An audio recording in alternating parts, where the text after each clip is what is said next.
And Scott was telling us, Scott was giving us the lay of the land here. Okay. So you're originally from juvie, right? Or nah, I'm a youth offender. You're a youth offender. offender. I caught my case at 18. So yeah, all the red caps here in particular, if you can show right there, they're all from. Are you guys all from the same correctional facility? Yeah, we're all from Growlersburg Fire Camp. Okay. We're the Wild Peak Crews. Okay. So crews here right now. These guys went in as juvenile offenders. From what I understand, there's also there's a lot of restrictions in terms of who can do this kind of firefighting as an incarcerated individual.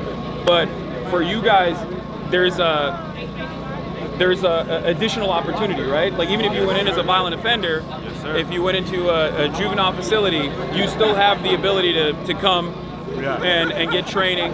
What are the benefits of doing something like this? Okay, we got violent crime, so we got sentenced to a longer time. Yeah. And we're supposed to go to high level security yards, real serious stuff going down, real dangerous yards. But with this opportunity with Scott Budnick, he let the guys that got caught up at 18 not have to go do time with like OG lifers and all that. So we got an opportunity to come to fire camp and we get time cuts, so time off our sentence, a bunch of time off our sentence. We're like the highest paid inmates in the whole system. What's the pay though? It's still pretty low, right? Yeah, it's still low. It's low. I think I get like $180 a month. That's crazy. They give you extra when it's during a crisis, right? I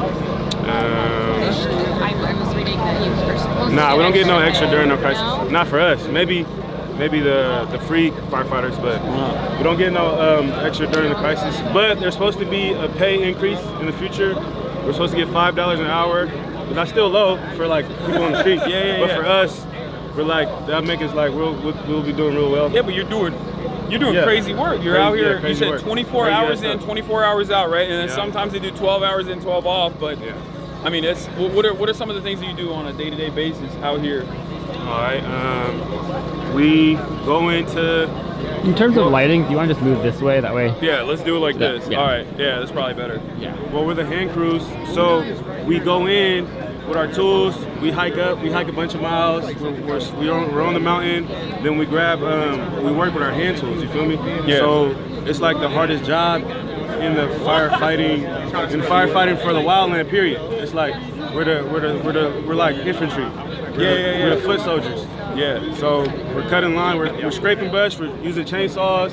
Scraping brush. We're making a path between the fire and the rest of the fuel, the community, the brush. So we make that barrier. We create that barrier with our hand tools. But it takes a long time.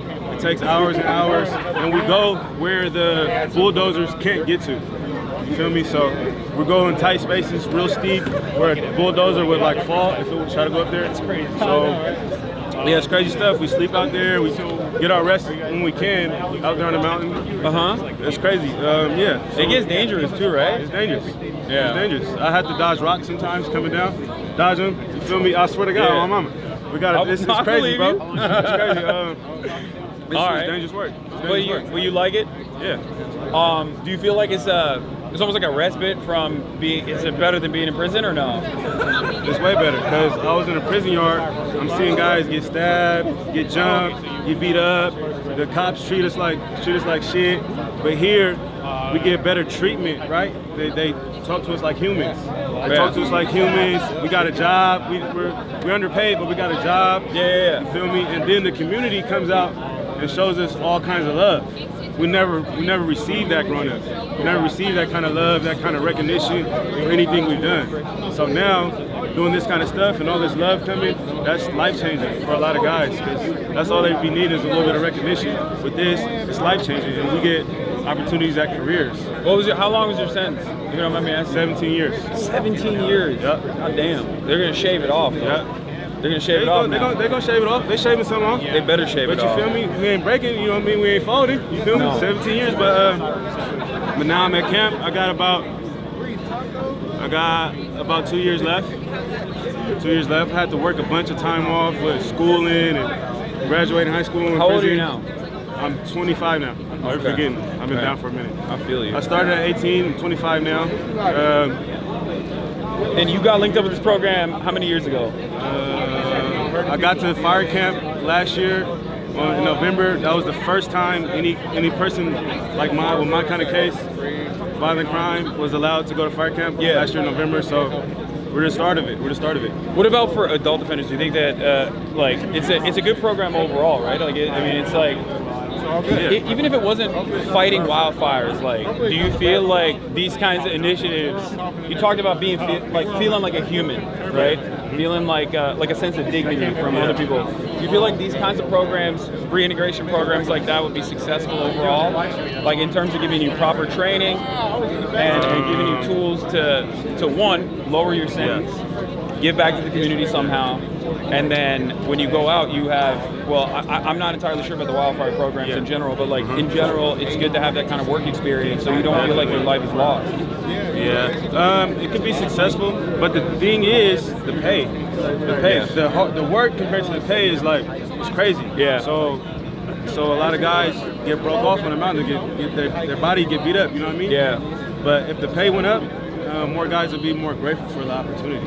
Yeah. We're grateful for the opportunity. We got all this time. You feel me? We're young. Then we're real excited. We're real motivated. So when we get out, we're firefighters. You feel me? We're not running the streets anymore. Yeah. But for the adult crews, I mean, it just depends on their motivation. But it's hard work. So if you're lazy, you're not going to last. You're going to hate it.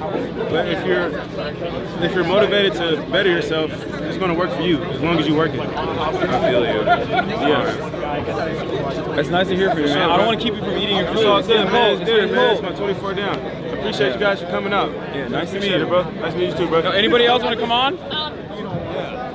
Xavier, he's down to talk, and then if you guys want to... Come here. Let's talk. Yo, those are... does the state give you those? Yeah. We get them brand new. Those are kind of drippy, dude. Just a little bit. You know, so you look fly on the mountain. It's something nice. Yeah. Do you get to keep it? Do you get to keep the hats? Yeah. Oh, you get to bring it back? Well, everything, they give us everything. Everything's kind of state issue when you get there. They kind of prepare you for the fires. So that way when you get out there, do what you gotta do. I'm saying, like, when you go back, do you get to keep them? I don't think so.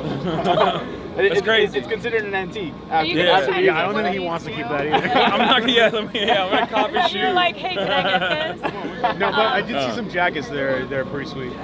All right, bro, chill. We're not gonna take their clothes off their back, bro. They're fucking fighting wildfires out there. Look, we'll give it to you, man. We'll give it to you. It's a donation. All right. So, how are you guys feeling? Is the tacos good? We're blessed. Yeah? I haven't even tried them yet. I'm not gonna lie to you. Do you want to eat first? No, I'm good. I just ate. I'm good, thank you too. While you eat, you talk. How about that? And then swap it out.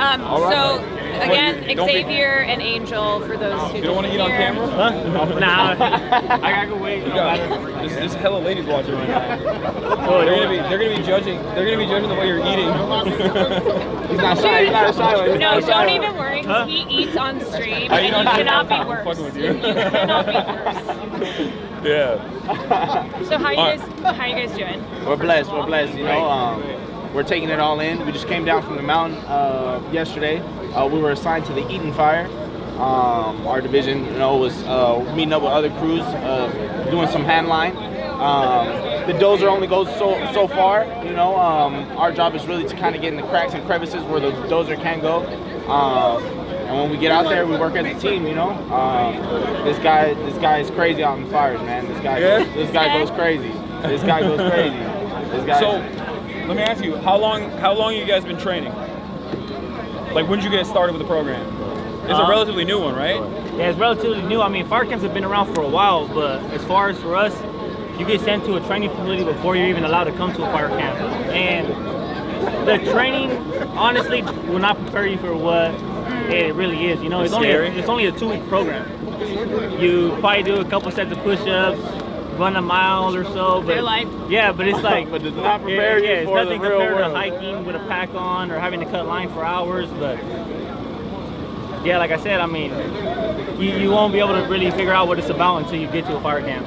Yeah. It's a lengthy process. I think these facilities try to imitate the feeling you get when you're on the mountain. You know, the hike can be miles and miles, and you know, you got to carry this water, and your circumstances are subject to change, you know, depending on the winds and how the fire increases over time, you know, and these places really just cannot imitate that that emotion, that feeling you get when you're up there, you know. And Before these fires this week, had you guys fought any fires before, or is this your first? No, has. we were just here at the Ventura fire, the mountain fire, Okay. Oh yeah. just yeah. recently. So that was our most recent fire. I mean, fire season just passed, so the last couple of fires we have caught has been down south. I mean, this is kind of crazy to be your first experience. Yeah. But you know, it's it feels good to be able to, you know, show the community that we're out there. You know, Yeah. we're trying to help the community. You know, it's a hard time for everybody. You know,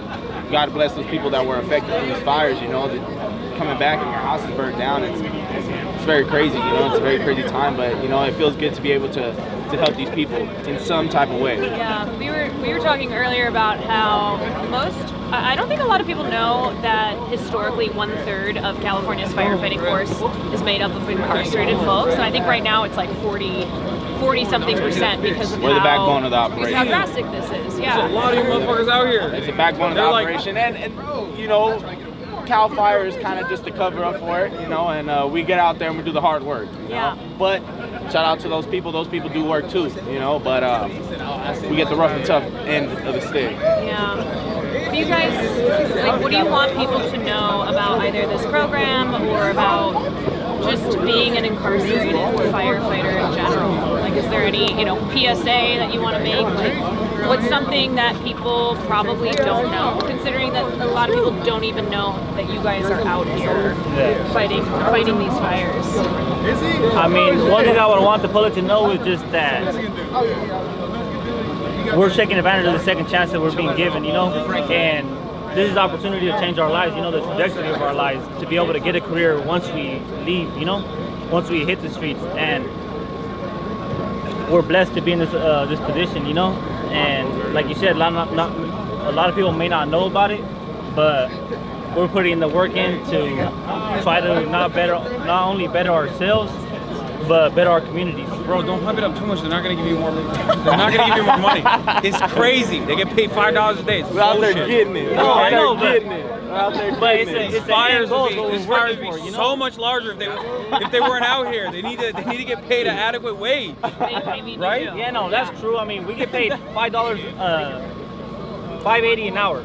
You're over here like, oh, it's Oh, no, great. not even. We get paid. I love being in the we get fire. paid $1 an hour. Actually. That was a mistake on my You're gonna part. get a pay cut after this. You Yeah. oversold. Yeah, what we you're get paid getting. $24 a day. So Yeah. I mean, $24 a day. Let me tell you this. when we're on a fire, Talk to me. Did you guys know that there's you got the normal like the rest of the firefighters, right? They're also in the staging area over there somewhere. Correct. yeah. So you got that, and they get paid like the municipality gets paid like I think 98 grand or something. Like they get paid pretty well. They get Very good pensions, well. good benefits. They Very got well. unions. So they're in a decent situation. What would you say if I were to tell you that there's also private brigades on top of that really rich people like Rick Caruso, you know the Grove? You Very guys know what aware. that is? Yeah, the Grove. It's a mall. Very fancy aware. shopping. Very well. It's lame as fuck. Anyway, he owns the Grove. He's a real estate developer. So we hired private firefighters to protect the Grove. You know how you heard about the Palisades that got Correct. burned down. Yeah. 75% of it's gone, except for Rick Caruso's mall in the middle of the Palisades. Why? Because he hired a private brigade. Those dudes are making $7,000 a day to do what you guys are doing. I don't want Money is power. Money I don't is want power. the fucking Money is sheriff power. to hear me talking like this. No, Well, I think he didn't encourage you to everybody's talk listening this right way. now. Yeah, $7,000 a day to do That really- basically what you guys are doing. Wow. So think about that.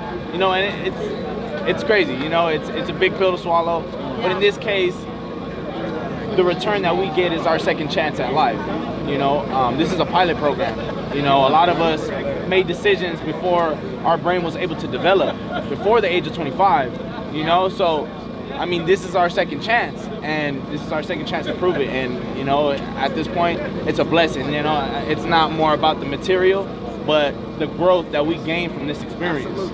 I think it's important too to talk about how there are obstacles though after you are Definitely. released, where you have this training, right? You have this experience.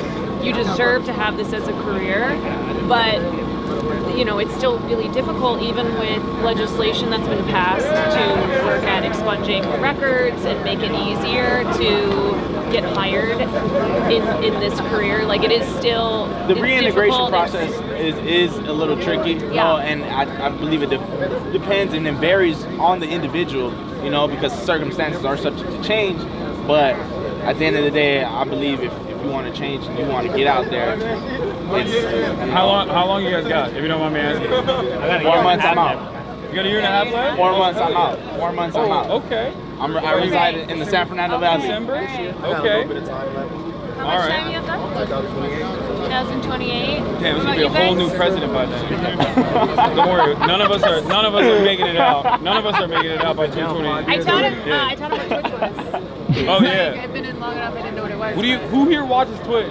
Anybody? Is it the gaming one though? Yeah, the Like gaming one. Xbox and stuff? Yeah, I Yeah, watched yeah. it a few times. Yeah, you I've guys got any favorite content creators like Are you cool with YouTube, Kai Twitch? Kenneth? Kai Cenat? Yeah, Kai Yeah, I Cenat. know Kai Cenat.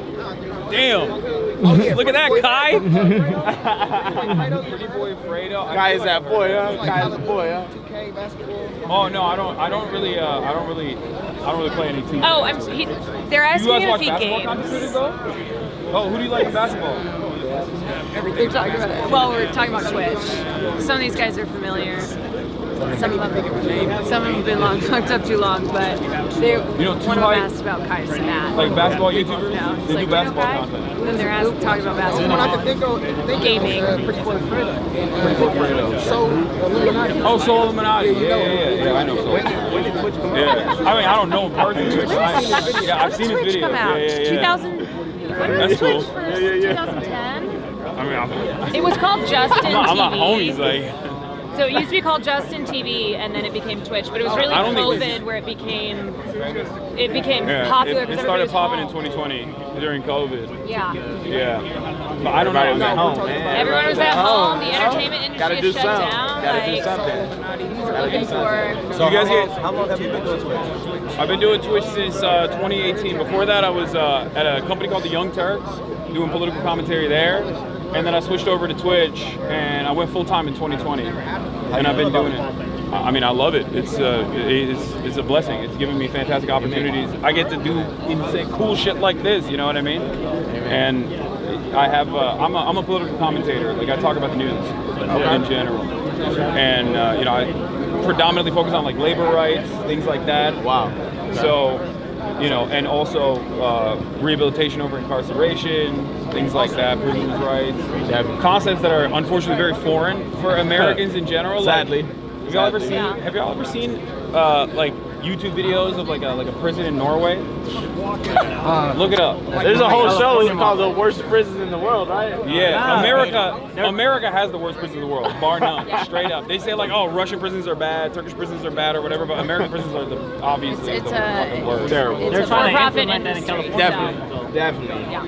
And they're privately owned industry. Yeah, I mean, That's it's, the plan. one problem is that, I mean, it's good that incarceration rates have gone down, but now they're like, oh shit, we have less people to use as firefighters. So it's now They this, dip into the inmate. right, because they do rely on you guys so much. And do you guys think that they know like cheapest the labor. trauma that it causes? What's that? Like, do you guys think that they know the trauma that causes like? Bro, I'm not being gonna lie, in they the don't give a cell? shit. Like, It's He's like not lying. they don't give a shit. They don't give a shit when you're Where's the out money? and Where's the money? doing stuff. You the know what I reason mean? why I ask is because I mean you heard of the word institutionalized, right? The what? Institutionalized. Have you heard that word before? Institutionalized, like. Oh, institutionalized. Yeah. So now I've only did it for like 12 years, 13 years, but the point is I'm about to go home next month. So you go from the cell to this right here. It's like it's culture shocking. So now I guess like the fire camp, bringing back light to the fire camp, right? It does help you because now you start mingling with the public, with you guys, the civilians, right? Which is I feel foreign with you guys because I feel like I'm part of the prison. That's who I was. That's what they indoctrinated me to be. Yeah. That's what they wanted me to be. So like now they want you to get out here and then go to a fire camp and then act like if you're a firefighter. And we do get like minimum training, right? So how is it that you do that? How can I become a better civilian, a citizen? coming from prison to this? Like maybe you guys know something about that. Like, that's my biggest question. How do I've only been in jail. You know what I once. mean? Like, it was not. okay, what's It was normal to you overnight. guys? What's normal to you guys? Are you asking like personally how Right, you right. make that transition? Right. I mean, He asked a serious question and I made jokes. I'm Yeah, sorry. No, it's fine. No, It's no, a no. job. It's a job. It's I my job. think It's my what's job. key is having support, right? Right. So that that transition is easier. I mean, Right. you're right. When you spend so long Right. in prison, and you either are on the path to being institutionalized or you're Right, there, right. it is hard to transition out, and there is such a lack of support from the state. Right. That's my. So I understand. I mean, that's neither of us have been in that situation before, so we can't speak from personal experience. But it's why we are trying to bring attention to this and say, okay, you're somebody who you have firefighting skills now, right? You've been there on the front lines. You've trained for this. How great would it be, and how deserving are you of having this as a career after you leave, so you don't have to struggle with job opportunities because you have a criminal record. And of course we live in a country where that is an obstacle to you re-entering into society. What kind of service do they have inside for when you're about to leave, right? When you're about to get out? Do they have retraining services or anything like that? That connect you with job providers? Right. So in camp it's kind of minimal. They really don't. If it's it seems to me if it's just Cal Fire, if it's not Cal Fire related, you're just not what they're looking for. They're not going to put much effort into it. Now you do have those individuals that do want to help you, right? Yeah. But that's more because they're personalized with you and you kind of grow a bond with them over time. But as far as them providing something for us specifically for not Cal Fire, there's really none. So that's the thing. So California State doesn't have any sort of reintegration program. California has MCRP program, and thank God for Scott Button, he's trying to integrate his ARC program. So MCRP is the reintegration program from being incarcerated to being on the outside. It's limited, but it's offering you a way to try to deinstitutionalize, but in a sense, it's kind of just keeping you on a leash. Sadly to say, but that's what it is. They do offer some programs, but they're very limited because they're usually private-owned companies. And they most likely have you do it yourself. When you finish parole, they have you do your own parole. It feels like out of 10, only 3 go. So what about the rest? I feel like if you had a job coming out, if you had something lined up, kind of like this program, if it was Cal Fire or if it was anything else, you're not gonna fuck around. You're not gonna want to lose that job. You're not gonna want to fuck over. You're not gonna fuck around with your parole. You have something to lose. It's a tie down. Yeah, that's what is so frustrating about stuff like this. Is that it's just so dispensable, expendable. They just discard you. They're like, all right, fuck off. All right, you did your time. Fuck off. Another number, And it's very frustrating. So you said you kind of do political organization, right? Since you've been kind of shining the light on some of the other spaces, have you seen any progress being made or any development within that field? Yes and no. I feel like people are very resistant. They're very resilient. They don't want to see the humanity of other people, and it's pretty dog eat dog out there. You know this, right? Obviously, everyone has a fuck you, I want to get mine mentality. So they don't have any time for anybody else. But overall, there are communities out there that obviously guys like Scott, out of the kindness of their heart, people that try to extend a helping hand to those who just need just a little bit of a leg up to be able to reintegrate, to be able to become valuable members of society. There's great examples of that too. There's plenty of convicts that ex-cons that made some of themselves after Big places. Yeah, big blazes. Made it big places. Oh, made it big places. Yeah. I've seen so much news coverage about incarcerated firefighters, and I've seen people sharing stuff. I know it's the first time that they've heard about that, so I think it's even just that first step of yeah, of course. Come over. A lot of the guys out here who are fighting this flames, who are trying to Get in here. Stand right here. Talk to him. I just want to say hello to my daughter out there. I haven't seen her about 11 years. And I love you, baby. And hopefully I'll be out soon. And I miss you a lot. And hey, be good out there and get your mom right, okay? Love you. He's doing the Lord's work. He's protecting people in California right now, every day. doing my best. What's your name? My name is Salvador Serna. I'm out of Tulare County, and I miss everybody. Nice to meet you. What? How much time you got? I got about 6 months left. Oh, hell yeah. About Okay. 6 months. Unfortunately, I came back on another term, but you know, this has helped me to grow a little bit more. You know, expand my horizons a little bit more, and build a little bit more, and just focus on myself more. Okay. And I'm very appreciative. You didn't do this beforehand. You didn't do the Cal Fire program beforehand. I've never done it before, but I'm hanging with a crew that's way younger than me, and man, they're all on fire, man, and I'm running with the pack. Tell them how you are, OG.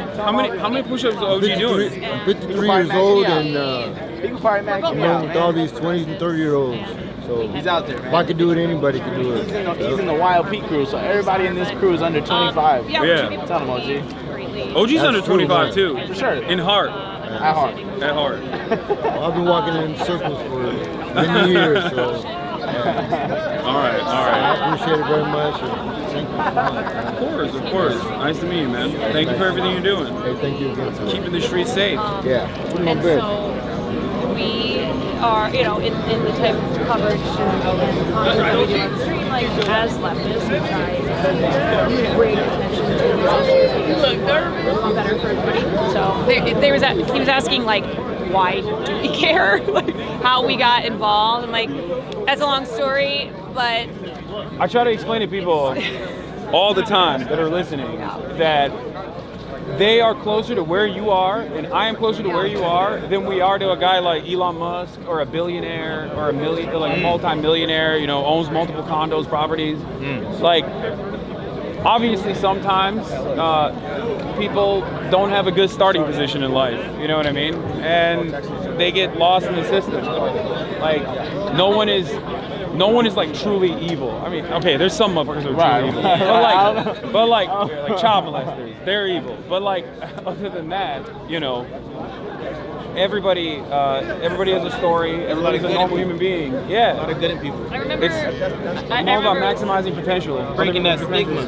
Breaking the a stigma. long time ago, I like saw this visual of a race, right? So imagine you're running, and not everybody is at the same starting. Some people are ahead, and some people are behind, but you're all running that same race, and that's the reality. Is that depending on your circumstances in life, you might be ahead or you might be behind when you start out that race. And so, you know, a lot of people, they have no control over the circumstances in life that they're born into, and they shouldn't be demonized for, you know, for something like having been imprisoned in a country that makes a lot of money off of imprisoning people for, frankly, things they shouldn't even, you know, they shouldn't be in jail for the first place. And Or at least be in for a much shorter period of time and a focus on rehabilitation. These sorts of programs are good for that, especially. Very important for that. Because everybody needs to be busy, bro. That's what it is. You know what I mean? If you're not busy, you're going to go fucking crazy. Yeah. Sitting around, looking at the same gray bars all fucking day. So obviously, I think breaking that pattern a little bit for you guys is, I assume, very helpful. For sure. Yeah, bro, you have the Luffy scar. You know what that is? One Piece. It's an anime. Yeah. always great. It's a very famous anime, and the main character has the exact same scar that you have. Yeah, probably. You bring up that anime at any. I mean, yeah. So you spoke about like the rogue, like individualism, right? And I think we got to get kind of to like the collective identity or the collective mindset. And you spoke of like the race. And so my question is, how do we like bridge that gap to where we kind of like bring the people more together for that collective identity? I think it's a matter of recognizing. For you guys, it's a little bit different, obviously, because you're in prison. So obviously, there's a very rigid structure to your life, and I think a lot of that is, like, you see collectivization in like the worst aspects of it, maybe like in the same way that the military does it, where they break you down and reduce you to a number. But I think overall, people should recognize that they have the exact same interests in life. Like, that's my principle, at least. I believe that everybody wants a hot meal, a roof over their head, you know what I mean, and a decent job, and maybe to get pussy on the weekends and watch some fucking anime, play some video games. Yeah. So Shit, you can say on Twitch, huh? yeah, I can say that. Yeah, you can say whatever you want. Now you know what Twitch is like. Okay? Like serious topics, and then also. But that's what everybody wants. Yeah, realism. And I think it's always the limitations of the system that cause people to not be able to achieve that in the most successful way. There is virtually nothing different between any of you guys and someone like myself, except for like I'm willing to bet that my beginning point is more affluent, more privileged. You know what I mean? That's it. Definitely. Like I fucked up. I fucked up when I was a kid. I fucked up when I was a young adult. I mean, I got arrested. You know what I mean? Like, but the difference is. Well, I mean, I was broke when I got arrested, so that's not the best example. But but still, like, I had a network to be able to rely on, to fall back to, and if that's taken from underneath you, if you don't have that support system, then some people end up falling through the cracks, you know. Also, that's Nick Cannon. That's why. Oh, nice. Yeah. But as far as bridging the gap, it's. I think in times like this, I always say people let this radicalize you, right? But let this radicalize you in the direction of progress, right? Some people will go the other way. Some people will be like radicalized towards being more peaceful and like individualistic. But I'm like, let this radicalize you towards fixing our world, our climate. You know, we live in a state that it's getting drier and drier every year. These fires are getting worse, right? Let this radicalize you towards believing that people like you guys, deserve equal pay when you're here doing this, right? Like you shouldn't be making only $5 a day, and you should also have the opportunity to have this as a career after you leave. So like all of this begins with education and awareness, and then putting that to action. So if you guys want to go, yeah, go hang out with Nick Cannon. Don't worry about it. No. Don't worry about it. Don't worry about it, bro. Come on, it's Nick Cannon. Who's the most famous? Nick Cage, or did I say? I thought you said Nick Cannon. She was thinking about Nicolas Cage. I swear. Nicolas Cage? I didn't say. You thought everybody was going crazy for Nicolas Cage? No, I'm like. National treasure. Just trying to take it out. Another national treasure. Ghost Rider. Ghost Rider. Ghost Rider. Ass.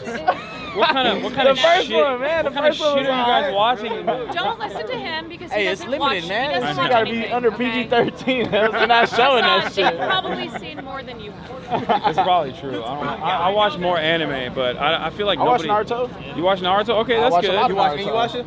What? And you watch it? You watch it? I wasn't really. Also, just an air quality update, because I've been checking the air, and I was talking to one of the fire chiefs. Because the winds are blowing that way, this area is like fine. So Doesn't seem too bad right now. I always say that you can't go off a smell test. You can't go. You got to be like checking the quality, but. Nick Cannon's getting so much play out here, dude. This is crazy. This is not the place you want to get play at, though, man. What do you mean? Who gives a shit? What's up, man? What camp are you from? Washington Ridge?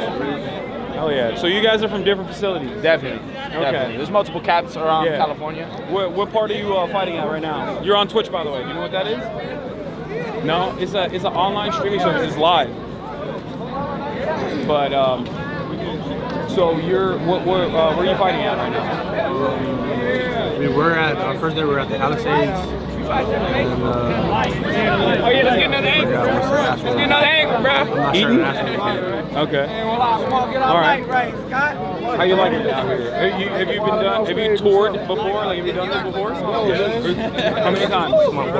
This is your fourth season. Okay. That's cool. So you guys are originally juvie offenders, right? Like you came in from. I got prison, but we're considered youth. Yeah, youth offenders initially, but you're adult. Prison. Yeah, you're in prison. I mean, I guess you're in prison now. What it is they combined YA and people who are under the age of 25 for the specific reason that the prefrontal cortex is not fully developed. The prefrontal cortex is what's developed in charge of decision making and whatever the case may be, So I mean that's why it's true. It's true. It is also true. How old are you? I'm 26. I'll be 27 next month. You're about to be 27 next month? Okay, happy early birthday. Thank you. I'm 33. That's crazy. I'm older than all. I'm old as like fuck. 27, 28. You thought it was 27? Thank you. What's your name? Talib. Talib? Hassan. Nice to He's meet you, being Talib. nice to you. Yeah. No, he's not. Yes, he really he thought I was is. 27. Shut up, Not even around Caroline. my age. You have a salt and pepper beer, No, my friend. he didn't. He thinks that I look 27. Can we just? It's fine. That's what he thought. It's all good. Just take it as a compliment. Yeah, I'm taking it. Take it as a Who's compliment. the- Soon this one I got. I have 50 days left. Oh, you have 50 days left? Nice. Okay, so I feel like a lot of the people here, like, a lot of people I talk to, like, they have a couple months left, like a year left, 50 days left. It's very, it's at the end of their sentence for the most part. Is that a part of is that a byproduct of the Not necessarily. Some people, OG that was on camera earlier, he Yeah. got a couple years left. So it just varies. What it is, it's a percentage drop. It's a percentage drop. The law that Newsom passed no longer have to do the 85% as a violent offender. Yeah. So as you get into these programs, they give you the privilege of dropping your percentage of how much you have to do out of your sentence. So in this case, I was a violent offender, so I go from 85. Without being in these programs, you go to 66, and when you enter the program, you do halftime, so 50%. Yeah. Let me ask you this, and you could totally not answer if you don't want to. Okay. But what do you think for people who are just like so uninitiated with this process? What do you think leads someone, in your experience, from all the people that you met inside? What do you think leads people into like making decisions like the ones that you made that caused you to go to prison? Being conformed to where you're at. What? Being conformed to where you're at. You know, Yeah. conformism. Being okay, content with what your surroundings are. You know, some people don't know no better. You know, some people are born under certain circumstances, like you said, or like the young lady said, some people start ahead in the race. Young lady. And Caroline's also 33. that's still young, man. Come on, man. So some people's circumstances are a little different, and some people get trapped in a box, and they no longer can see through that. It's a smoke screen, you know, and that's all they know. Sometimes that's all they know, and you can't blame them for it because, like you said, they get lost in the system. So, I mean, it becomes habitual when they get out and they come back because there's no backing to whatever it is that they want to pursue. You know, some people are confused. Some people don't know the terms and the knowledge that they need to progress. So, are there educational opportunities in there or no? Like, do they? yeah, I believe the college that I'm taking right now is called Rising Scholars through Lake Tahoe Community College. Yeah. And they provide the opportunity for inmates to gain their, I believe their AA, and I believe their bachelor's in some subjects, not all subjects. What are the subjects you can get it in? I'm barely doing college, so I'm in English 101 and counseling, but I believe you can get it in arts and sociology. Do you like it, or is it? I'm not that far yet. Okay. But I read a lot more books. You go through coastline. As long as you do the work, you can get it in business, sociology. We can get it in anything, basically. Have you done it or no? My last term, I was taking classes to get my degree in sociology. Okay. You got 50 days. What are you gonna do when you get out? I'm gonna hit up Scott and see what he has to offer me to help me. Okay. Either Ventura or working at Hollywood CPR. Okay. So, from what I understand, you can get your record expunged to get an EMT certification. Because otherwise, like in California, you can't be a firefighter. But that's a complicated process. But I feel like that's something that's very helpful, right? I mean, there's obviously need for more emergency service personnel, more firefighters, you know. So, good luck. Yeah. Why are you laughing? Why are you laughing? That was very stale, man. I mean, I'm a little autistic. Okay, give me a break. I'm Slightly. I'm a little bit. Give me a break. Oh, goddamn. What's up? Who are you with? I'm just a Twitch streamer. I'm just a Twitch streamer. Okay, true. So I'm just streaming on Twitch. You want to say hi? Oh, hell yeah, let's do it. Baker. What's going on, Baker? Williams, Hassan. Nice to meet you. Hassan, nice to meet you Just guys. asking like what we're doing, So why we're at here. Finger Canyon? Yes, been a All right, where are you guys fighting right now? I'm at the Eastern Fire right here past right here. Oh yeah. How many tours have you done so far? How many seasons? This is my third season. Third season. Fourth season. Okay. God damn. Is this the worst that you've ever seen? I was on the American I Fire think years so. ago, but yeah, down south, yes. You like the program? Program's good. Not enough pay, but the program's good. Not That's enough right. pay. Yeah, that's That's why right. we're here to talk about stuff like that. Yeah. What do you guys get right now? Like $24 a day or something? Yes. $24 That's a crazy. day. It's crazy. It's the same for everybody, and then you get regular pay Monday through Friday. As far as like a Swamper, you get $10.80. As far as like regular tools, like a Pulaski or McLeod, you're gonna get $5.80. So what are the things that you guys are tasked with right now? You're just clearing out? Yeah, basically like clearing out brush, lemon up, fuel break, doing stuff like that. It's one of the harder tasks, right? In general? Yeah. Labor intensive. Yeah, absolutely. A lot of strain on your body. Yeah. You know, like I say, it's all too within the mental as well too. Of course, hiking up the mountains, late night cold. It could be like 2 in the morning if a fire flare up. You know, you got to get back out there, jump in. So it's a lot going on. So you guys are right now. They're on break, right? They're doing 24 hours off. But when you're back out there, you sleep out there. Yeah, absolutely. Right. So they give you like what? Like they give you gear and then they give you like sleeping This is gear. pretty much what you got right here. And then you got your Nomex on, your Nomex shirt on. That's it? Yeah, that's all. They don't give you any sleeping gear. No, not on the mountains. Not on the mountain. So like I say, because you could be out there scraping line all night, you know, whatever it may be, trying to get a fire out. Yeah, so you can be out there dragging What kind that. of protective gear do you have? I mean, I can't imagine For that like you're a gonna- shroud, like you know, you got a shroud that's on your helmet, for like protect you from smoke. You know, Pretty much same protect gear you in from Cal burn. Fire where we Yeah. have. Pretty much same gear, just in a different color, that's all. Okay. Yeah. Is it orange or is it yellow? Right? Orange. Is it orange? Yeah. And then as Okay. soon as you guys are done, they escort you. Yeah, so as soon as back. we're done, we're gonna go back to the bus, rehab our tools, sharpen them up, be fire ready. Be fire ready for like, you know, if we get called to another fire or whatever it may be. Why did you decide to join the program 3 years ago or 4 years ago? I'm gonna be honest, when I first joined it, I just did it as far as like the time reduction, but once I started doing it, I kind of liked it. But once I get released, I won't do it though, because like I said, it's just too much going on as far as like the breathing and the, you know, as far as the air, different chemicals and stuff like that. And as far as I know, from other captains that I've talked to, basically they said like it's just a long-term, you know, health condition, you know, as far as just breathing in all the different chemicals and stuff. You guys get any medical after? Like any medical attention? No, they asked us, do we need like, you know, as far as like anybody got hurt, anybody got injured, any medical conditions. But you know, if it ain't really like, you know, for like you got really hurt on the fire line, sprained ankle, none of that type of stuff, you kind of just like go back to, you know, working the next day. Like you say, the 24-hour down, 24-hour up. But you're not really getting a full 24-hour down. You know, you're gonna get the 24-hour on the line for fighting fire, but you're not getting a full 24-hour down. You gotta come back, you gotta shower, you gotta go to eat, you know, you gotta go to get lunches, you know. It's also a lot of noise, a lot of activity. A lot of stuff going. They gotta go to briefing, you know, get the assignment, you know. So it's a lot that's going on. Are you guys staying in these tents? We're staying in these tents. Are they nice? Yeah, they're pretty nice. Are they better than prison? Yeah, absolutely better than prison. God damn, prison sucks. Yeah, Baker, prison sucks. I want to ask you the same question. You know they go back to a camp after this. Yeah, we go back to the camp. Yeah, so we don't we're go not- back we're to not prison. So we left the yard, we're in prison the camp, yard. So we go back to camp. So our camp be like, you know, maybe staging. I mean, our camp's in like Palmdale. So Palermo, California, actually. So I want to ask you why you joined the program. I did it 14 years ago. When I came back last year, my points was low, and I said, instead of going to a yard, I said, send me to camp. So, yeah. I used to be at Carlsberg 12 years ago. I was at Carlsberg fire camp 12 years ago. Okay. So, I came back the first last year.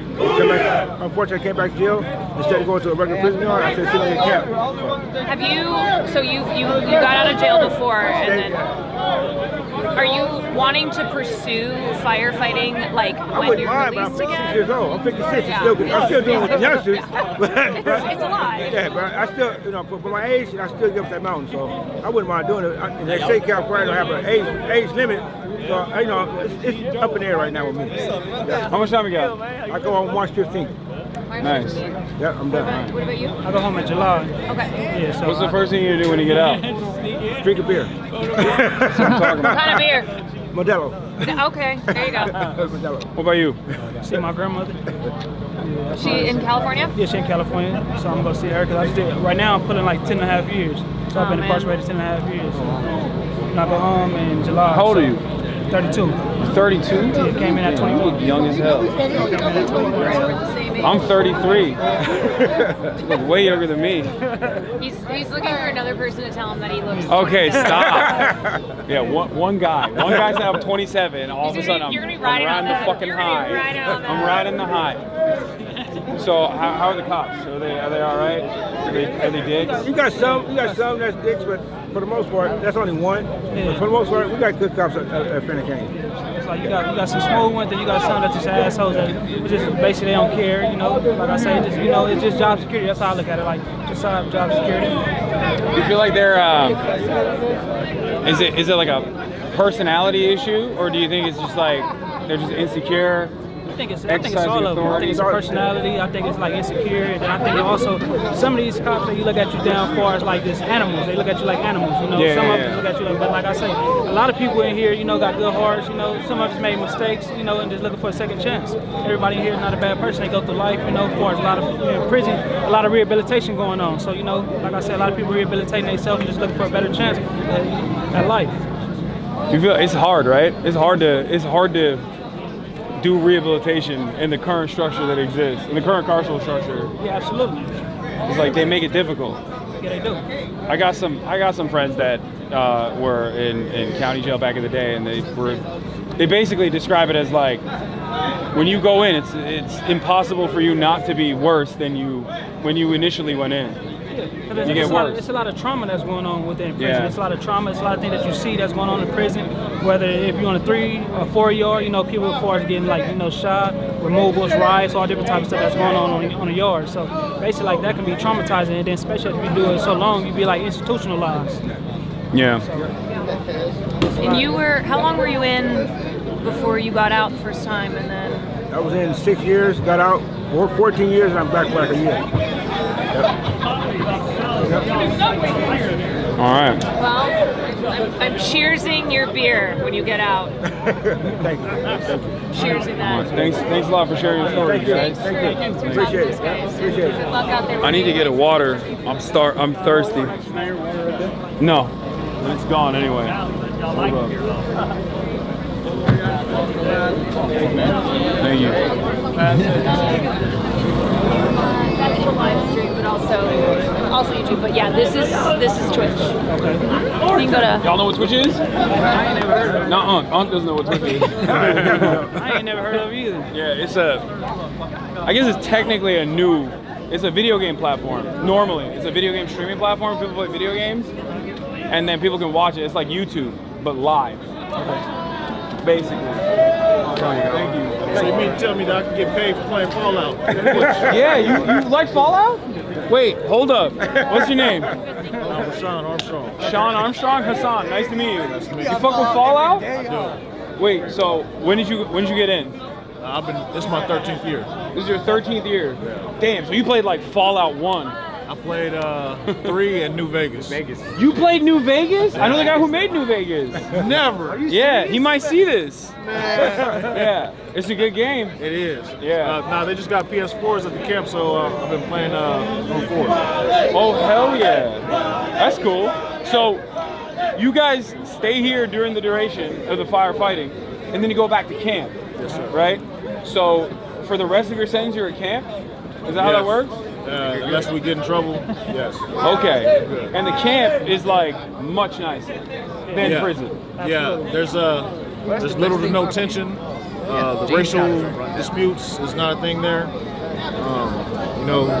Your family gets to bring food to you from the street. That's you can it. eat at visiting. It's not. You feel like a human. Yeah, you got real weights there. Yeah. Definitely. Oh, they got fake weights in prison? No, they ain't got no weights. No weights. They don't have weights in prison? No, Arnold Schwarzenegger took him out. He took him out? Yeah. Why'd he do that? I don't know. He didn't want nobody else to be brolic like him. I heard that's what it was. Yeah, he got jealous. That's what I heard. What it You know, was. I don't know how true was it is. Was it Kali Muscle that got jacked in prison? I think that's what it is. I heard of something like that though. Yeah, he got jealous. Fucking Arnold. Yeah. When he was the governor. Exactly. That's crazy. Yeah, hopefully they come back. They've been giving us like resistant bands and agility ladders.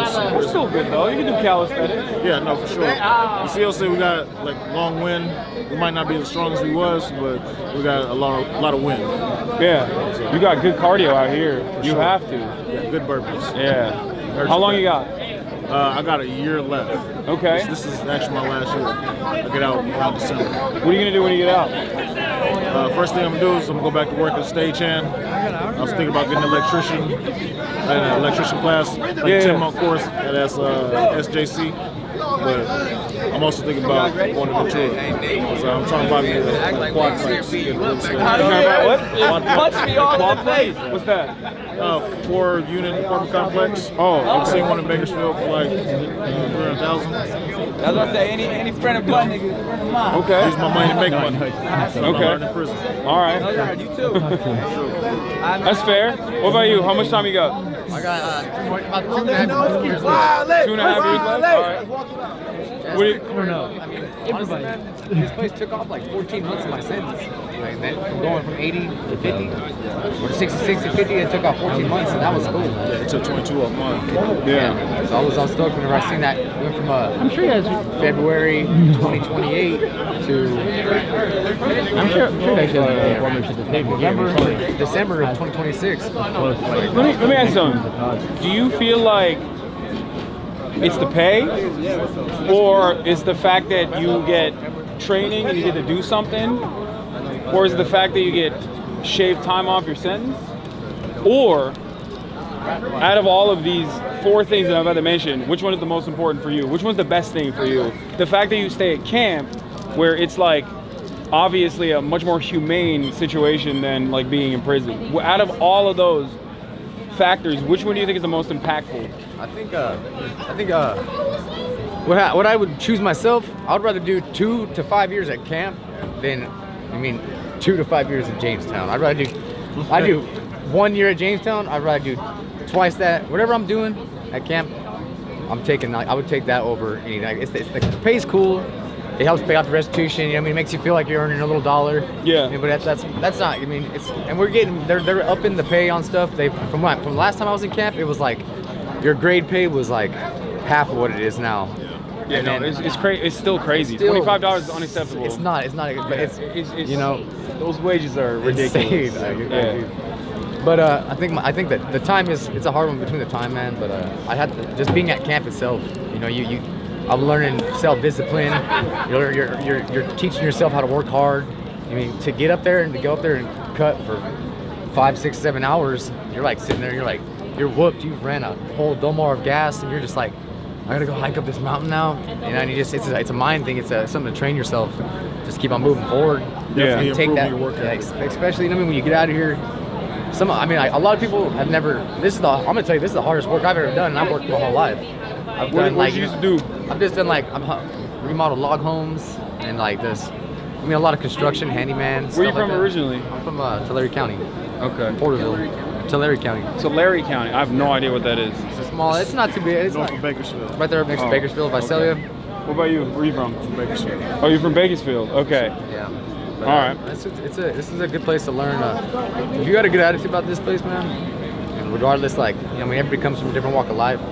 This is a place where we can all come and agree on, we're gonna go work hard today, and we're all on the line. You're all brothers. You're all got each other's backs, no matter what race, ethnicity, religion, all that stuff. It just doesn't mean anything. Other people have brought that up a lot as well. So there's a lot of people who are oblivious to the conditions of prison in general, and other people have also brought up the racial tension in general. But it's not can you briefly elaborate on that, if you don't mind? Racial tensions in prison. Everybody's entitled to their beliefs. Some people, in their beliefs, they don't like others. Or we all grow up with different biases. Some we know, some we don't. And decisions and politics are based sometimes off race. Yeah. The same person, because I hang with a lot of Hispanics on the street. You know what I mean? And I remember being on the yard with one of the Cortezes, and I couldn't even kick it with him really, because shit was in the way. But still my boy, you know what I mean? That's the part that really got me messed up, man. I was like, I grew up in sports and military kind of people around me. It didn't matter the color of a person, I just like they're my friends. Like, I mean, but you come to prison, and I mean, being like I show up and they're like, I'm a new white guy. They're like, hey, you can't even talk to that dude. You can't even hang out here. I'm like, It's their protection too, right? Like you have to be slotted in. Yeah, I mean, yeah, sometimes. So, from what I learned doing college classes is humans, we have what's called in-group bias. I identify with somebody of my skin or my ethnic group, my area, and it's them and it's us. We do that naturally, you know what I'm saying? And it's a defensive mechanism that's based on instinct. But we're not born with it. We learn that through life, you know? We're really not. We tend to emphasize it a lot over small shit, over insignificant shit. You know what I mean? We were saying that that's a big part of why camp is better as well, because you can just kick it wherever you want with none of the other additional animosity. Yeah. They do give us that. A lot of that stuff is gone. It rears its ugly head sometimes because, again, it's people's beliefs, but the majority of the people in camp, they're gonna nail that in the bud. Like, we're not doing that here. Yeah, because you don't want to fuck up. How does that work? Is it like community policing? Like you're just like, hey, we're not going to tolerate that here, or is it like, because when somebody comes in and an example would be somebody with a bad attitude. Like, how do they weed themselves out? They usually kind of weed themselves out. You know? You know, they show up and they get, and you become like, everybody that's been there, they have a program, you know. They got something that works. Everybody's getting along. You know, everybody comes in. We'll have like a big old group. Something going on in the camp and it's causing a lot of problems. We're rocking the boat too much. We all come together. Hey guys, we need to come to agreement. We got some new guys coming in that we always, we run it down to them like, hey, this is what we're doing, guys. We're not doing the crazy, high power politics. We're just here fighting fires, man. How do they get weeded out? Is like that's what I'm saying. Do they just send them back? They go back to the prison. They So usually either they're gonna get write-ups from the dumb stuff that they're doing, or they'll clash with somebody because a person will try to take them underneath their wing. Each one teach one is the rule when I first came to prison. So hey man, you're my boy from my area. I'm gonna lace you. Hey look, this is the do's and don'ts. This is why you don't do it. But if you don't want to listen and you want to buck the system, eventually you're gonna clash heads with somebody, and there's always some bigger dog. They're gonna see like the person that's causing problems. Yeah. And I mean, like you can just, they don't stick around too long when you start. The cops see everything. They watch us there. Are these the same like camp cops, or are they coming in from? Those are from our camp. Oh, okay, yeah. They're regulars there. We see them every day.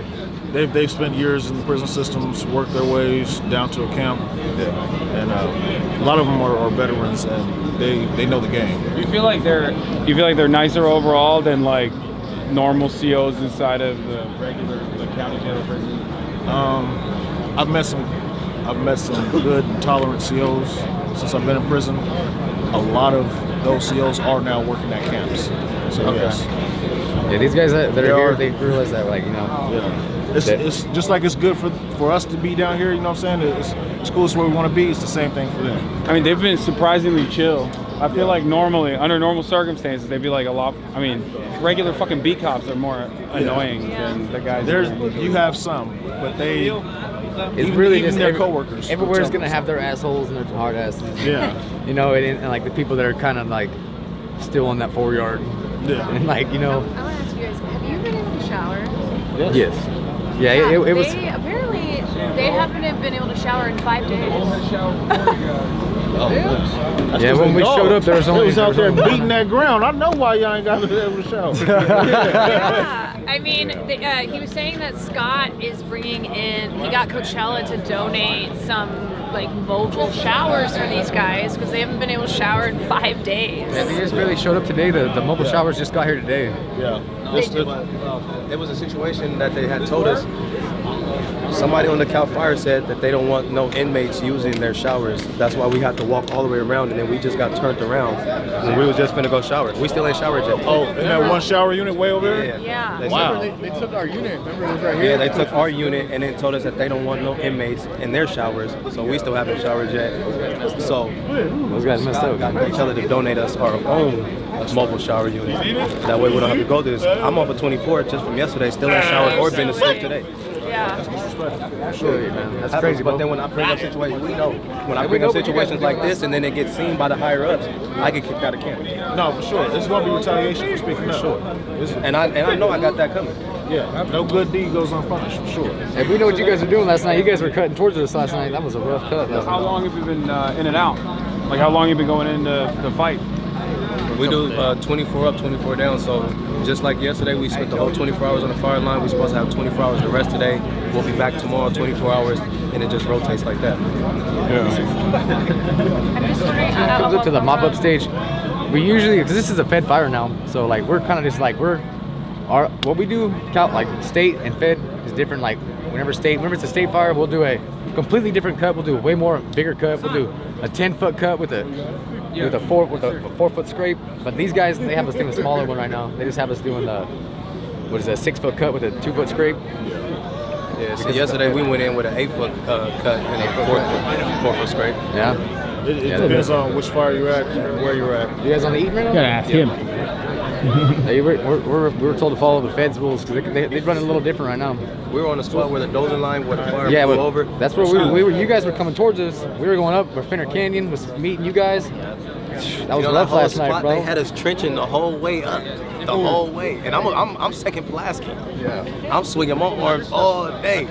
Oh man. I'm on the saw, bro, and I've never cut that much in my life, bro. Oh my god. So what they doing about your showers? It's already here or what? Luckily, we got Lieutenant Hill, and he's trying to push the line for us. I respect it. I would love to help if we can, and I don't want you getting in trouble at all. So however we can help. I'm sorry, you deserve a shower. Hey, for sure. I appreciate it. And what's going to happen is going to happen no matter what.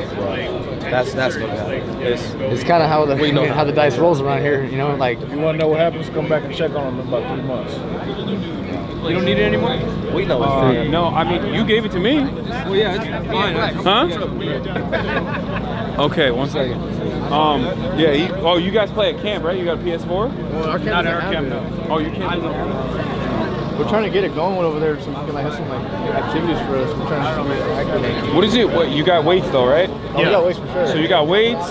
You don't got a PS4, but you got a TV. Yeah, we got TV. Do you guys get internet access or no? No internet access. Nah, they don't want us to have that. Why not? I don't know. Well, we're still limited. We're still a little bit. incarcerated people, so we can't. So? We're limited. You're still a person. It's a human right. I think you should be able to get internet access. For sure. What are you gonna do with internet access? Crimes? Okay, maybe, but. I mean, inside the prisons they have tablets, but at the camp we don't have tablets. Oh, really? So, yeah, sometimes I'll see like dudes sneaking a phone and they'll go live on TikTok. Yeah? Yeah, but only for a limited time. Hey, follow my. Yeah, you got a TikTok? You shout it out. By the time you get out, it'll be popping. Yeah. But I don't know. So, question for you. What's up? So, what made you come here?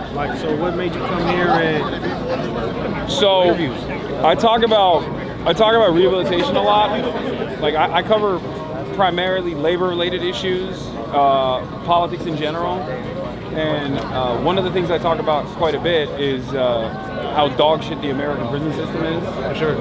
And how prisoners demand more rights. So one of the things that we have been talking about with the wildfires is you guys, incarcerated wildfighters. There's actually a lot of people. There's a lot of news coverage around what you guys do, as a matter of fact. And I hit up Scott, and we were supposed to link up for something totally different. But one of my friends told me that he does this program, and I thought it would be an amazing opportunity to come talk to you guys and to, show people outside that you're just normal dudes, What do you think now? What do you think now about us since you haven't met us? Y'all suck. No.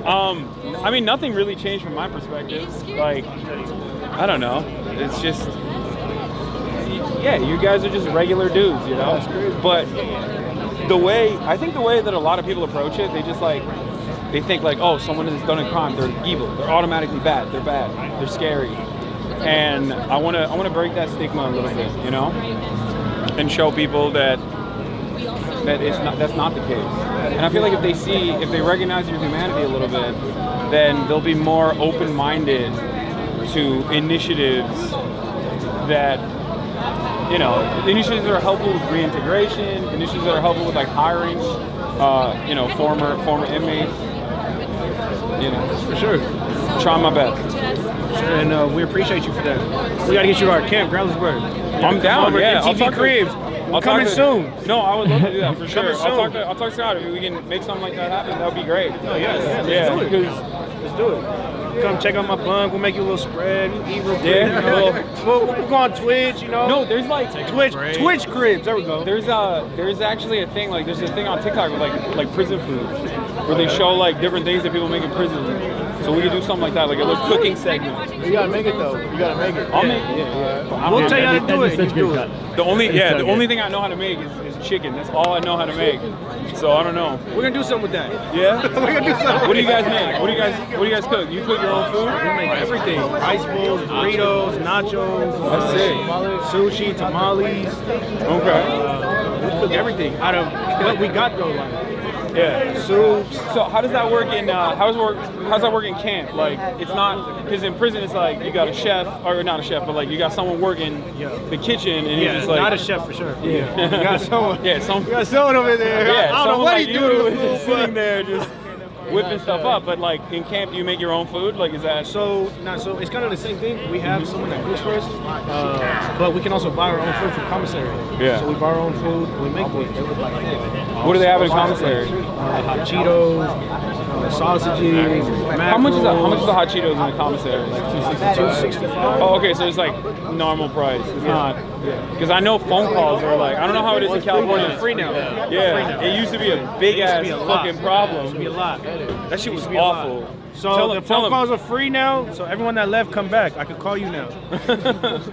Wait, tell them what it used to be like.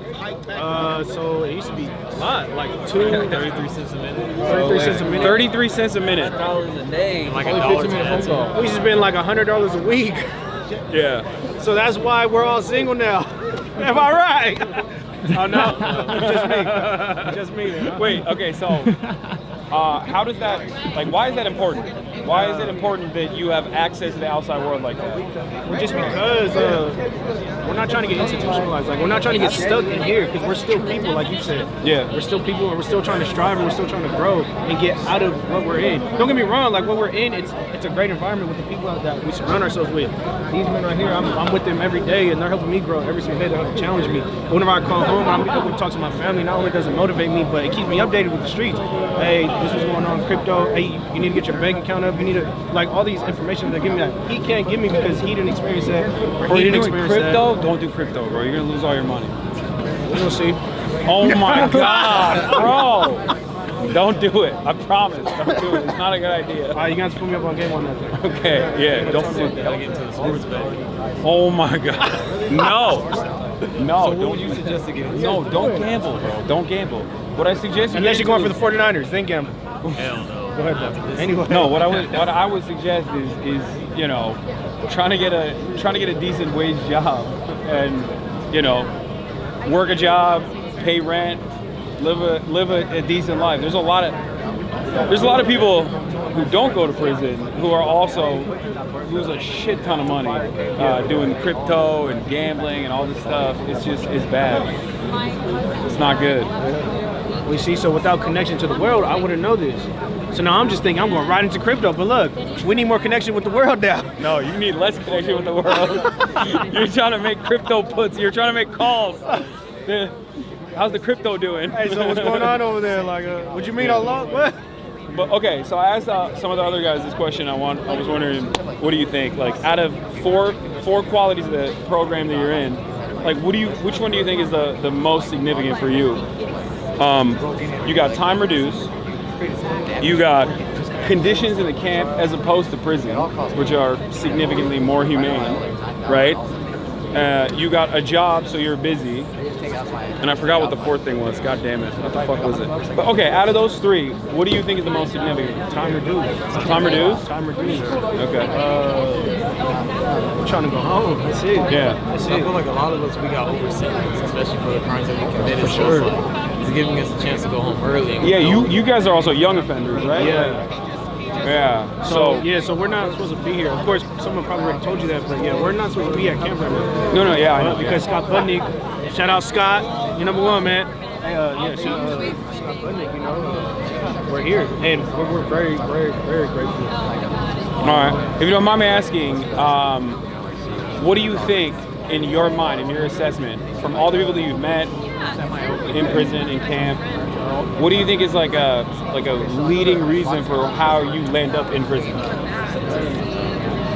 Leading reason why we're in prison? Like what is it? For me, I would say no positive role model. Because for me, I was like left at home a lot, and I just started running the streets like a young age. So it led me to the things. Where are you from originally? San Diego. San Diego. Okay. So that led me to like this, start roaming the streets and start getting up shit.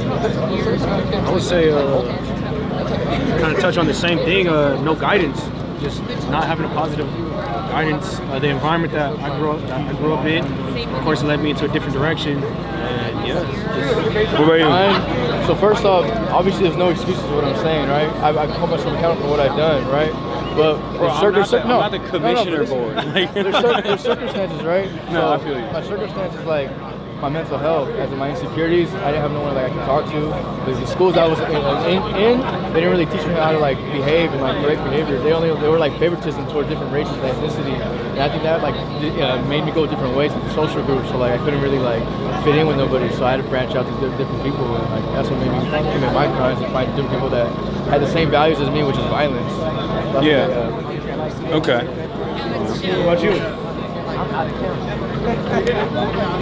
What about you? What got you locked up? I got put in a bad situation, a messed up situation. But I mean, that was part of it. But just, I would say, the way I was living really is what led me here. You know, like trying to find love in the streets, love that wasn't at home. And once I fell back into my bad habits again, carrying guns again, and to do dumb things. But when I had that gun that night, I would have probably stolen out. How much time you got left? Right now, my out date's August 2026. Okay. But I'm trying to get my GED just to get some more time off. I'm hoping to get home by like December this year. Okay. What would you say is, how do you like camp as opposed to prison? Camp compared to prison? Yeah. I love camp. I'll take camp over prison any day. Yeah. Tell me about your first hike. So my first, I got to camp on a Monday. My second day, we went out to work, like cutting trees and stuff. And then Wednesday, the next day after that, we did this hike called Rocket Ship. They say it's like one of the worst hikes. And bro, you just. Why do they call it Rocket Ship? I don't know. It's straight up, straight down. But you start off and you go straight down with all this gear and everything. By the time I got to the bottom, like I couldn't even walk. Like, my legs were buckling in every step. Ooh. And I was like, there's no way I'm gonna make it back up. It took me like 2 hours and 45 minutes to get back up. That was long to get back up. But that same day, we got back to camp. I took a shower, and then we came out to Ventura to a fire, and we were out for a week. I couldn't even walk, bro. Are you guys exhausted? Yeah. Are you all going back out in the morning? That's the rapper Peso? Is that what it is? Yeah. I'm gonna check his music out after this. Oh, you're gonna actually listen to music? I'm not gonna listen. I don't listen to no music. He doesn't listen to music. No. Just podcasts. Just podcasts? I only listen to the news. I'm boring as fuck. So you don't have a favorite Working rapper? out, really. he'll listen No, to I guess- podcasts I don't know, about maybe politics. I know. Vince Staples? It's insane. Who's your favorite rapper? Okay. Okay. All right. I've been working 24 hours, I ain't been sleep. I might say some shit that don't make sense. Don't put him on the spot, bro. There's people watching. Who do you guys listen to, music-wise? I listen to like underground rappers, like not really famous people. Yeah, I don't listen to them. Okay. Like, are you east? Bro, he can hear are you east, west coast? I just listen to like Texas? like local rappers by like my little brother raps, so like I listen to him and like You listen to me? stuff. Yeah, that's on the bus, like freestyles on the bus. Yeah. But I don't listen to nobody make sure. I'm coming harder than Drake. Let's just say that. Okay, all right. You know what I'm saying? I believe you. I don't freestyle. I don't freestyle. Yeah, that's right, Drake. It's coming for you. Coming for you, But Drake. like, not in a But I'm weird Team way. OVO though. Not in a weird way. You know what I'm saying? Yeah. What's up, man? What's going on? Oh, really? I'm not an inmate. Nice to meet you. Came to No, visit. I don't think you're I didn't think. Nah, look at me crazy. I Like, didn't- no, I'm just confused if someone here recognized me. That's why. Yeah. Oh, yeah? Hell yeah, bro. We got 5 minutes, bro. Take that away, huh? I don't know. Swagged up. Yeah, bro, I can tell. Oh my god. We had your back. Yeah, it got cold. It's very cold. It did. I think he's with the. My fingers are With icing the right now. Oh, dude. The Do peso you want me to beef, I take think. over for you? I don't know. Sure. No, I'm fine. I should have brought hand warmers. Oh, he's not with them? I had not. Wait. Mm. The dude in the hat? No. No. I was talking about the other dude. That's fine. Oh yeah, he's with Piers. Yeah. I'm gonna bring Scott over and see if we can talk about I feel bad. That was an awkward interaction. No, it was fine. It's all good. I should have been nicer. He was very excited. But we had your back, man. What? We had your back. Oh hell yeah, that's right, dude. He rolled up and you guys were like, We're like, what's up, man? Like, You got your back, man. no, You we don't just put out fires. bro. You know what Hi, I mean? mom. Is that live? Bro, you have been taking Hi, it Mom. to the fucking camp. Hi, family. You jacked as shit, dude. Out here at the Yeah, you are. Easton Yeah, you are. Yo, Eaton Fire. show the camera. No, not anything. I saw you with the shirt earlier. You were. I used to be bigger, man. I actually lost it because of the hiking. You checking him out, bro? Yeah, I'm soft. Listen, I work He's married. He's married, I work bro. out. He's married. I work out. I just got married, man. When I You know what see mean? when I see another dude that works out, I'm gonna be like, hey, listen, you're working out. You're talking about working out? Yeah. Yeah, they're making fun of me. They're saying I'm checking them out. I don't know what was more awkward, this or that. Nah, this stuff is not awkward at all for me. Bye, Mom. I love you. That's pretty cool. Hi, Mom, I love you. Oh man, Picture. Get in the picture. I don't want to photobomb. All right. They said, how we doing, I Chad? was gonna have Scott come over just to talk about the fundraiser and like, you know, what Yeah. ARC is doing, because that's how I found him. He said he had like one thing he had to do, and then we're gonna come over. He's like, I just have been leaving you guys be. Is it good? I was like, No, it's been great. It's been great. It's up to you. Chad, you guys enjoy it? Are you guys enjoying this?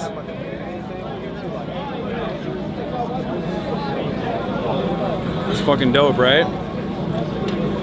I told you it was gonna get cold. Yeah, no, I'm glad I wore the jacket. Yeah. It's cold as hell. It is. It is. Yeah, it's crazy that they don't get more gear than like. Dude, I also like that showers thing. I'm not trying to be like, who can I talk to? But Woke police. who can I Calling talk the to? manager. This I'm young man wants to talk kind to of. you. What's up? I heard you be gaming. What's your favorite game? I game right now. I'm playing Marvel Rivals a lot, but it's new. It's a new game. As far as like of all time, Metal Gear Solid. You know what that is? Yeah, I've heard of it. What do you play? You play any games? Super Smash Bros. And Fortnite. Okay. Oh, you play Fortnite? Nice. They have a PS4. No, I know. Yeah. Well, at their camp they have a PS4. Smash Redhead Bros? camp they Which don't one? have a PS4. All of them. I went to, I want to say, either 2017 or 2018, I went to Texas and had like a little game fest they did. One of my cousins, I play sports players. Oh, really? Oh, nice. Yeah, you know about RDC? Supreme Dreams? They have a thing called DreamCon. Yeah. Where they do a convention in Austin. This year it's going to be in Houston though, I think. But anyway, it's very cool. It's like an anime gaming convention. When it's going to be this year, when? This year's going to be in Houston, I believe. But I don't know when. I think it's in the summer, maybe. Chat. When is DreamCon? Yes, it is. July. Oh, I'm there for sure. What? I'm there for sure. Yeah, you're out in what, 50 days, you said? Yeah. March 9th. Yeah, all right, man. I'll see you there. If you go to DreamCon, we're going to link up. Yep. All right? All right, play me Fortnite too. I'm really good. I suck at Fortnite. You beat my ass. You got a lot more time to play Fortnite than I do. Well, at our camp we don't have internet, so like we play. Like right now I'm playing Dream Hunter. I'm playing Monster Hunter Ice World Reborn. Oh, there's a lot of good single player games out there though. That's a really good game. How does that work? Can people just like buy you guys games or no? I think so. We can get games sent in. I think we can. Okay. As long as they're pre-approved by our lieutenant. Wait, what? Oh, so the lieutenant's like, this is too violent. Like, I mean, we have Mortal Kombat. We have. Oh, okay, then never mind. Yeah, That's not a problem. Okay. All right, that's good to know. So Washington Ridge Camp, right? All right. That's sick. Chat, there you go. You can send in video games to Washington Ridge Camp. How do they do it? Is there like a Department of Corrections website portal, something like that? Gotta ask him. Because I need you. Lieutenant Hanks. This is Lieutenant Hassan. Nice to meet you. Nice to meet you. I can't say nothing. How do we send these guys video games? There's a lot of people watching right now. How do we send these guys video games? Yeah. Video games are a challenge because I can't give them access to the internet without it being supervised. Yeah, no, I meant like hard copies.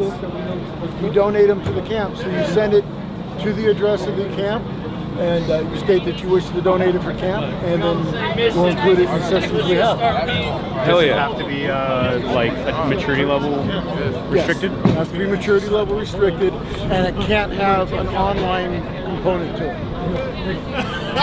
Yeah. Okay. There's a lot of good single player games. They have PS4s, right? Yes. All right. Get to work, chap. It's Washington Ridge Camp. They'll send you guys some hard copies of video games. There it is. All right. Nice to meet you, man. I'll see you in July. All right. Are you cold? I'm so cold. You little bitch. There's people. Hey, nice to meet you guys. Hi guys. I just want to say what's up to my wife, to my son. I do this for you guys. You know, thank you to the program. You know, got me a lot of time off, chance to earn some money, send it home for the holidays. Chad, you know what's up, man. Get this to my wife, man. Thank you. All right. Are we out of here? Yeah, I think we can. Take a photo? Yeah, let's do a photo. This is our first shower in a whole week. Just let them know we've been out here for a week. Let's go. It's our first shower, bro. About time. You guys get a Thank you guys. It's because of y'all. Y'all fucking Back. Scott, we're gonna... How do you feel? How do you feel? That was fantastic. I want That was amazing. I want you to talk about the fundraiser. ARC is doing a fundraiser for these guys after they get out. We're thinking of funds. Yeah, I think there's a lot of things that we need. You can talk to this guy right here too. Like everyone wants to give right now that they're on the fire line. Yeah. There's not so much to give right now, right? They're fairly good right now. It's when they get back to camp, right? There's not a TV that's working in some places, right? There's the boots are all fucked up and they need better boots. Like there's just things that are not so sexy, but that they need. You never think this, but we're getting a shower truck dropped off. No, I know we were talking about. Yeah. By the way, God bless Coachella. God bless the dudes at Coachella. Dude. They got a shower truck coming in. These guys haven't showered in like 4 days. I know. So just stuff like that. And then I think also when they get out, if they want to work for CAL FIRE, as soon as they get out, how are they going to pay rent to wherever they're getting hired? How are they going to pay utilities? What about a car to get to and from work? Right? Those sort of things. So we're setting up a scholarship fund to help them when they get out. A lot of people have talked about how, reintegration, like one of the biggest problems is like getting a job in general and, keeping up with parole. Yeah. And from what I've heard, it's just like having something that keeps them grounded and busy and look forward to is like a major impact, I feel like. I think we nailed it. And it's like, the work ethic this gives them too. Like these guys are fucking beasts, right? Yeah. Animals. Dude, we were hearing stories about, and they were all swapping stories too. What they are doing out here it's so physically demanding and how hard They're gonna run working. circles, whatever job they get out here, if they don't do fire, they're gonna run circles around everyone. The work ethic's insane, right? So like these guys are insanely hireable. And now, because of a bill ARC did, they can now expunge the record. So they don't have to check the I'm a felon box. They're no longer a felon because they risked their life to save our state, which they did last night and they'll be doing tomorrow night. So while we're sleeping in our bed, they're up all night long on the mountain. Yeah, and they were saying they pretty much just have what is on them. Like there's nothing. That's it. And by the way, those Subway sandwiches and stuff that we just delivered, I'm sure they'll be sneaking those in their pack. So at 3 in the morning after they've been working for 20 hours, they can sneak a bite. Yeah. But dude, how did you get involved? How long have you been involved? I was just like, I was doing Old School. Do you remember that one? We're too young for Old School. Old School? Will Ferrell running streaking. Of course. I was doing Old School and I met a guy that said, come down to Juvenile Hall in the San Fernando Valley and come be in this creative writing program. And I went down and the first kid I met, no exaggeration, I'm like, how was your day? He said it was a really tough day. I just got 300 years to life in prison. And I looked at him, he was little with a little mohawk on his head. And he said, I'm 15 years old. And he got 300 years to life in prison. And I'm like, what did you do? In my mind, I'm thinking like, is this kid like Charles Manson? Like, right, what must did he have murdered, do? 100 people. Yeah, he's like, I stood next to my homie who shot the victim in the butt. The victim was in and out of the hospital in a day, and for standing next to the guy with the gun and never touching the gun, I got 300 years to life. And in my mind, I'm like, okay, maybe there's some punishment for that, right? But I don't think any of us would say 300 years to life is This is a proportionate 15-year-old. for a 15-year-old, right? Yeah. Like I did a lot of dumb shit when I was in my early 20s. And if that was my kid, A, he'd be out on bail, right? He wouldn't be sitting in that juvenile hall. And B, he'd have the best lawyer in LA. And for not shooting somebody, he would probably get probation. Because he's my kid. He looks like me, has my money, has a good lawyer. Resources. Like he's fine. Yeah, resources fine. But David is going to prison for 300 years to life. And so like that got me, I started getting into it, learned how to pass laws in Sacramento, ended up passing a law called Senate Bill 260 that let any kid under the age of 18 who got a life sentence go to the parole board at 15, 20, or 25 years. So David got reduced from 300 to life to 25 to life, got his college degree, mentored people, and then the governor commuted his sentence, and he's home now, and raising two twin daughters. Yeah, I mean, it's awesome. But it's like, in our business, like, in what I do, I meet so many people that are just like so self-selfish, self-centered and narcissistic, and being around people like this, who like all they want to do is give back and they want to kind of redeem themselves from what got them here is, you know, I find it very beautiful. I think like even just asking, you asking that kid, David, how are you? How's your day? You know, it's like just starting there and caring, right? Showing that you see this person as a human being. Yeah. And the conversations that I was having with all these guys is they kept being like, I don't mean this the wrong way, but like, why do you guys care? Why are you here? Yeah, like, why are you here? Why do you care what are you about guys us? doing here? Why do you care about us? Isn't that sad? They don't think people care. Yeah. Yeah, and until I they think see a night like tonight. I know, and I think right now, with disasters like this, it's a huge moment to raise awareness, right? Because people are like, okay, I want to help. I want to feel collective action. I want to be in solidarity, and it's like, let this moment radicalize you in a good way, right? Don't fall prey to like misinformation, to individualism. Let this, It's like, to me, it's like the misinformation piece of it. Yeah. It's like people like using this for like political hits and shit like that. When like you guys are showing up and like showing love and being here for these guys, and other people just want to use it. But that is radical, like that for a lot of people. That is, radical empathy. It's like radical sounds so intense, right? It's like an intense word, but it is truly seeing these people as human beings, right? There's fundamentally no difference between any of the dudes I just met today and myself, with the most important exception. I come from a more affluent background. Yep.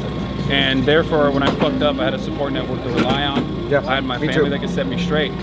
And I always recognize that the privilege that I have, and I try to explain to other people that, like, other people that are watching, that like these guys are, maybe some of them did some stuff that you would consider to be ridiculous or crazy or whatever, but it doesn't matter. Like, everyone has the capacity to rehabilitate. Yeah. Everyone has the capacity to become a better, more productive member of society. And that's what these guys are doing, right? Yeah. Like the thing I love the most about this is you go from like the pariah of the community.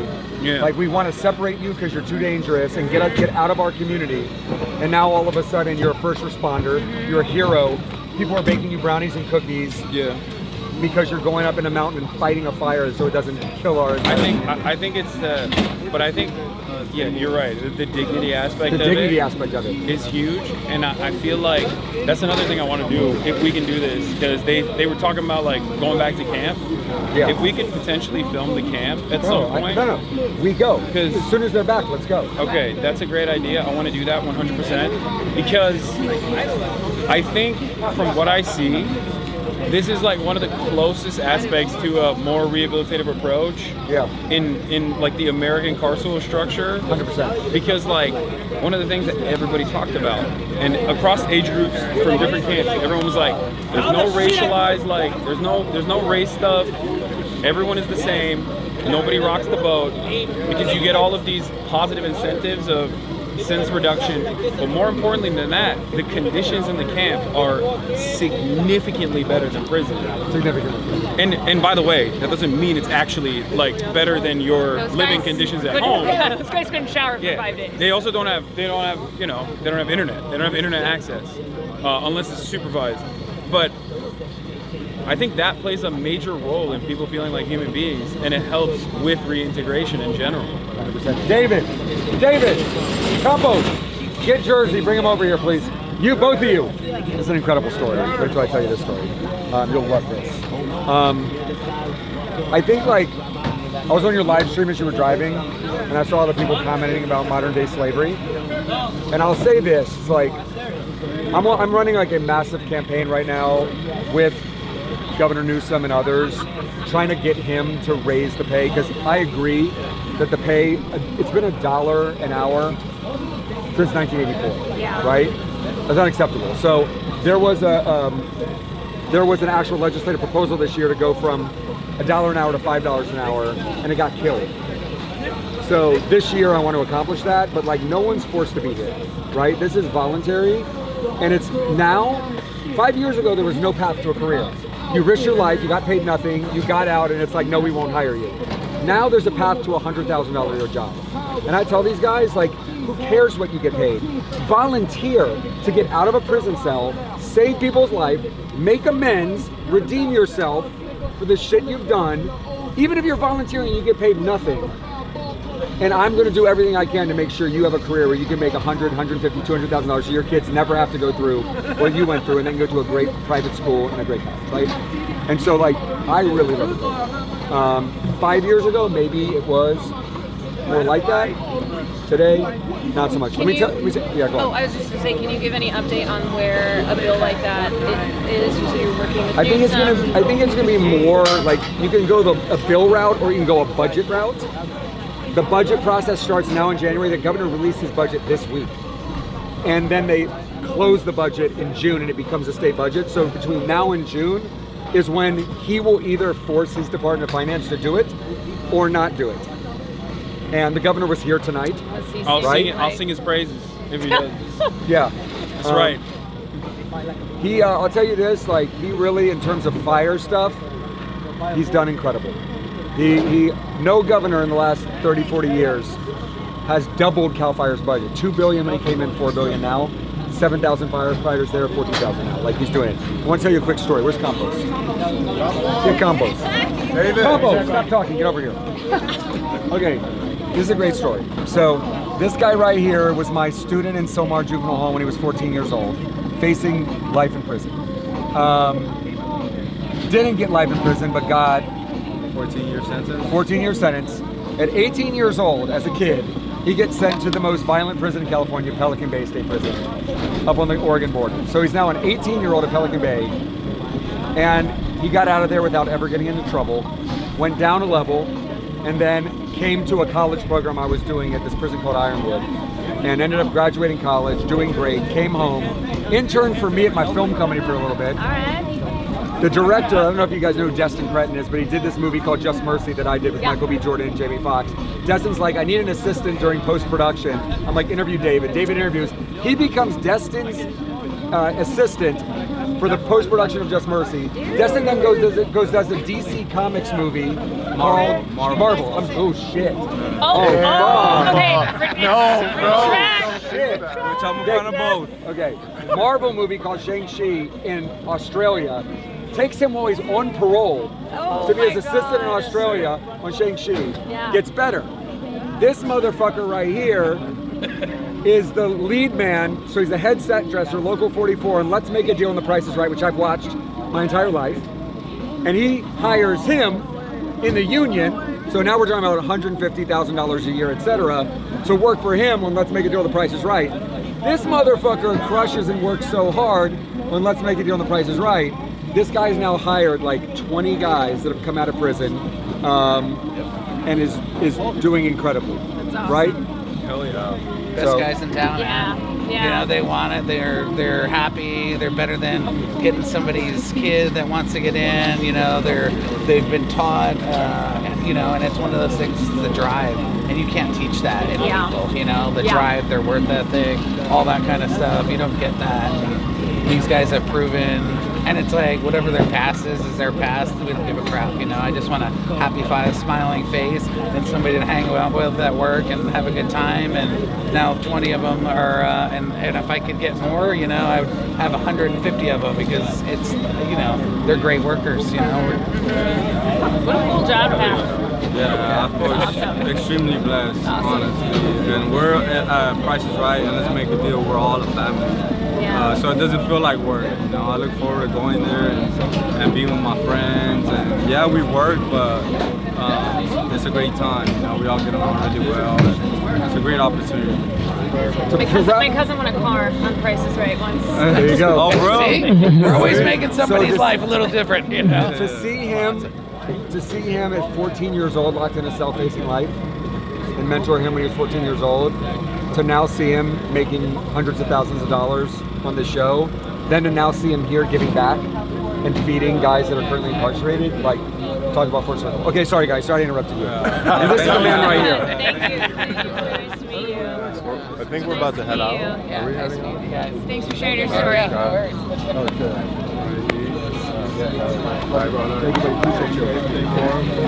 Thank you so much Thank you, for everything. Scott. Thank you for giving us the opportunity to talk to these guys. How were the combos? Fantastic. So good. So good. Amazing. So good. I think, I would love to do more stuff with you on specifically this issue, because this is something that I think is unfortunately an area where a lot of people just don't ever even encounter, like don't even broach the subject matter with like any dignity whatsoever. Everybody just writes off prisoners. They don't ever talk about them. They don't ever think about them. They they want more. They don't want to reduce sentences. They want to make sure that people stay in prison for as long as possible without ever thinking about it. And I think showing the camp conditions specifically, as juxtaposed with like what county jail looks like, what prison looks like, and how much that helps people feel human, and how successful that is in terms of like rehabilitating people and allowing that integration to happen is really huge. This is a major aspect. Wait till you see the camp, you'll really enjoy it. Yeah, we'll go there, we'll shoot it, it'll be great. I think also right now, you know, as we said, a lot of people are very like, oh, thank you to the first responders, like finding out they're incarcerated, great, everybody's, you know, grateful. Once these fires are cleared, Everyone go back to their lives and no everyone one goes back to their lives. And it's about like what happens after, you know, it's not just like now, but also when they get out of prison and making sure that they have a pathway. So Thank you guys for coming and It's shining a light. nice to meet you. Yeah. Appreciate it. Thank you so much. Thank you for the work that you're doing. Big dog, I'll see you. I'm going to San Francisco. See when I'm done. Blown away. Yeah. My house is burned down. Yeah. Hopefully not. Rad. Rad. Thank you. Thank you very much. Thank you very much. Big dog. Good to meet you, bro. Thank you.